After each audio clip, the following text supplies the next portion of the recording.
Amanda cherished her digital photo albums, a quiet sanctuary of family memories in her Cleveland home. One late afternoon, her peaceful routine shattered when a strange red notification badge appeared on her browser tab, blocking access to her pictures. The screen demanded immediate action through a suspicious link, threatening to erase years of cherished moments. Remembering the advice her daughter Casey once gave about staying calm online, Amanda refused to panic.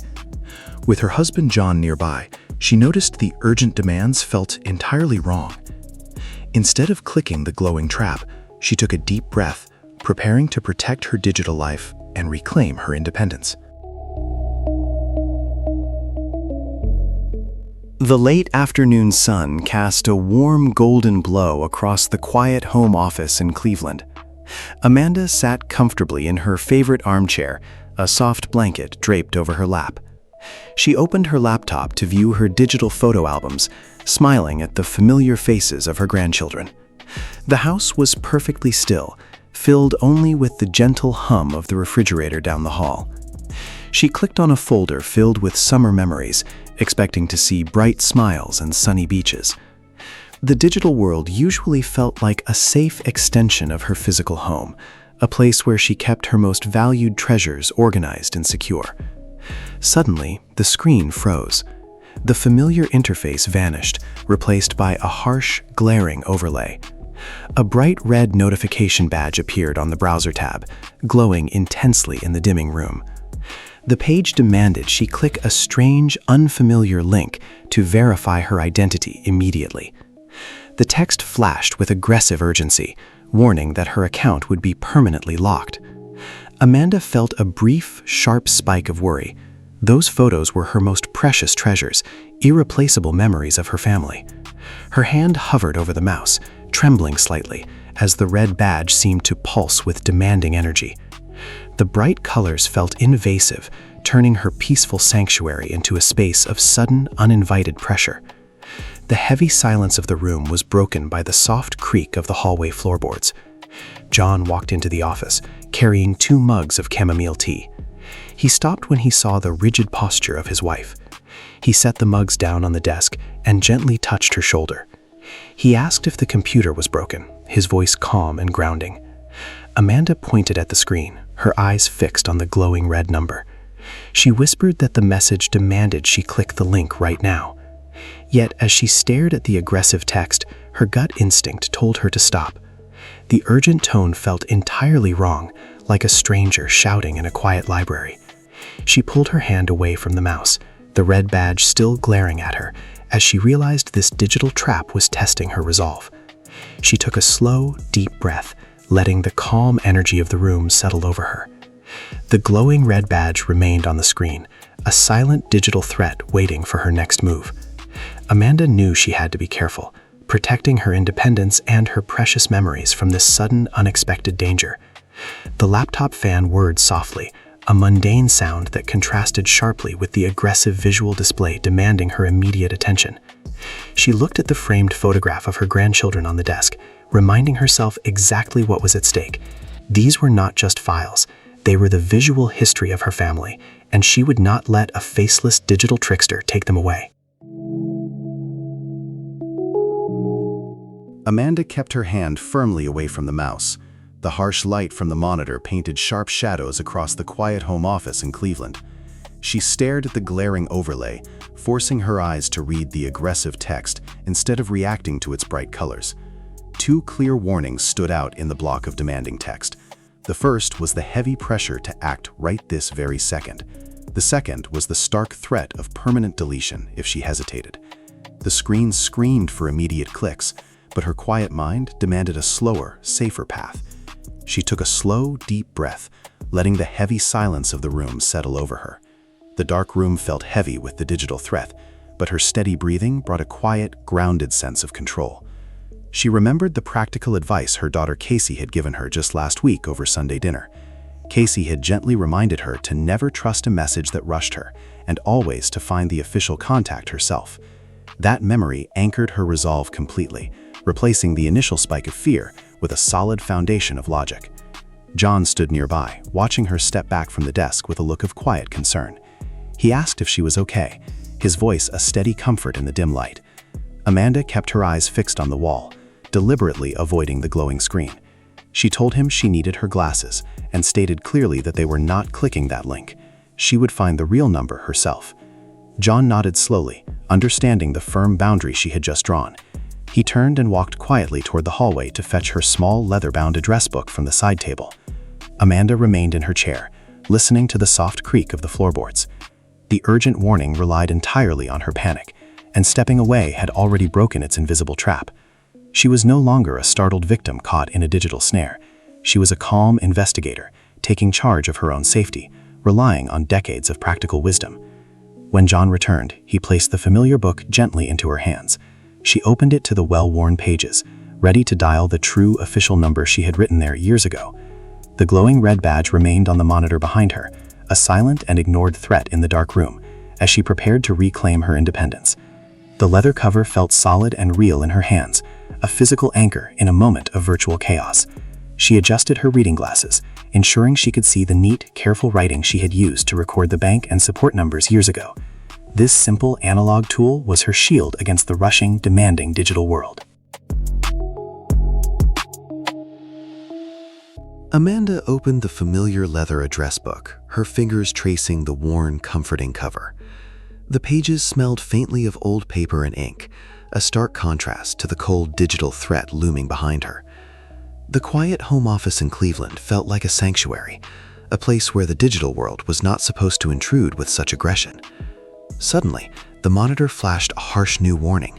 The bright text demanded immediate action, claiming the permanent deletion of her precious family photos would start in exactly 2 minutes. A low, artificial chime echoed through the dark office, a sound specifically designed to spike her heart rate and force a rushed mistake. The noise felt invasive, bouncing off the wooden bookshelves and disrupting the peaceful evening. The grandfather clock in the hallway ticked steadily, a rhythmic reminder of the real world continuing outside the digital panic. Amanda traced the edge of the page, feeling the slight indentation of the pen where she had written the digits years ago.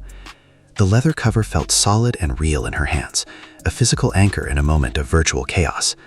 She adjusted her reading glasses, ensuring she could see the neat, careful handwriting she had written to record the support numbers years ago. This simple analog tool was her shield against the rushing, demanding digital world. John stepped quietly into the room, his steady presence acting as a grounding anchor in the tense silence. He placed a gentle, reassuring hand on her shoulder. "Take all the time needed, Amanda," he murmured, his voice calm and entirely free of panic. On the screen, the red notification badge glowed brighter, pulsing with aggressive, demanding urgency. It was the final test of her resolve, trying to break her careful observation. Amanda found the official support number written in her neat, deliberate handwriting. Her hand shook slightly, but she did not look away from the printed page. "The screen wants me to panic," she whispered, her tone steady despite the slight trembling in her fingers. "But I hold the real number." She stared at the glowing red badge one last time, finally recognizing the aggressive countdown for what it truly was, a fake timer built entirely to bypass her logic. She took a slow, deep breath, letting the quiet strength of the room settle over her shoulders. The digital trap relied entirely on her fear, and she was no longer afraid. She looked from the printed page to the flashing screen, standing at the edge of her final choice, ready to dial the true number and reclaim her independence. The harsh glare of the monitor reflected in her reading glasses, but her focus remained entirely on the dark ink on the page. She knew the scammers wanted her to act before she could think, but her quiet mind was already steps ahead. The fake timer continued its silent, aggressive countdown, completely powerless against her grounded determination. Amanda pressed the first digit on her cell phone, the tactile click grounding her in the quiet Cleveland office. The harsh artificial chime from the monitor continued its aggressive countdown, but she kept her eyes firmly on the worn pages of her leather address book. John stood beside her chair, his hand resting warmly on her shoulder, a silent pillar of support in the dim room.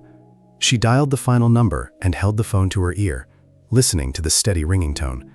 The fake timer on the screen flashed brighter, pulsing with demanding urgency, trying to rush her into a mistake, but the calm presence of her husband kept her anchored. She thought of Casey's gentle advice from Sunday dinner, speaking the words aloud to steady herself. "Always trust the official path," she murmured. After 2 rings, a calm professional voice answered. "Appreciate the call to support. This is David. What account is you resolving today?"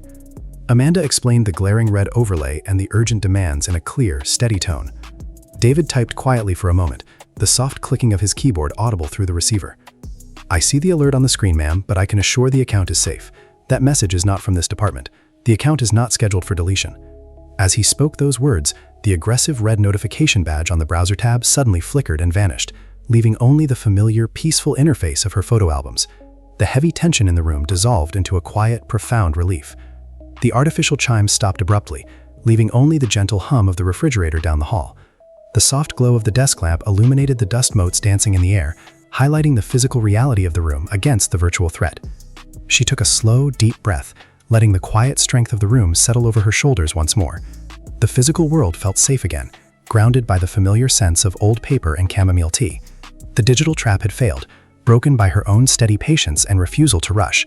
Amanda smiled, the tight grip on the phone loosening. "I appreciate the help, David," she whispered, her voice filled with quiet authority. "I just needed to be sure." She hung up the phone and looked at John, who returned her smile with a gentle, proud nod.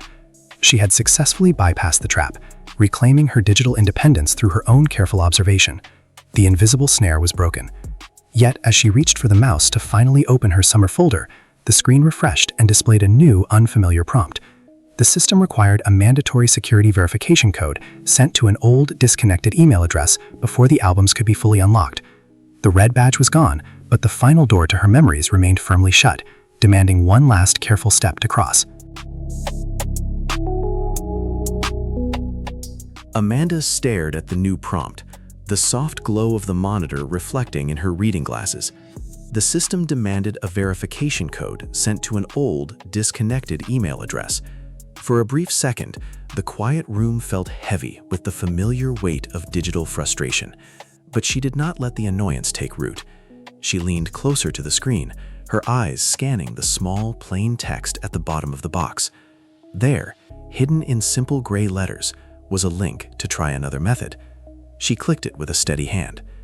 The screen refreshed, offering to send a simple text message to her mobile phone instead. She picked up her cell phone from the desk, watching the familiar notification appear. She typed the short code into the browser, and the final digital door swung open. The familiar grid of her summer photo albums filled the screen, bright and completely untouched. The heavy tension that had lingered in the air finally dissolved into the quiet hum of the house. She let out a long, slow breath, feeling the solid reality of her favorite armchair beneath her. The framed photograph of her grandchildren on the desk caught the warm light of the lamp, a silent reminder of what she had just protected. John walked back into the room, carrying a fresh mug of chamomile tea. He set it gently on the coaster beside her keyboard, the warm floral scent drifting through the air. He looked at the bright, peaceful screen, then at his wife's relaxed posture. Amanda wrapped her hands around the warm ceramic mug, taking a slow, comforting sip. She looked up at him, her eyes bright and steady, resting in the quiet triumph of the evening. Her precious memories were safe, her home was secure, and she faced tomorrow with a calm, steady confidence. The grandfather clock in the hallway ticked softly, marking the peaceful end of a long afternoon.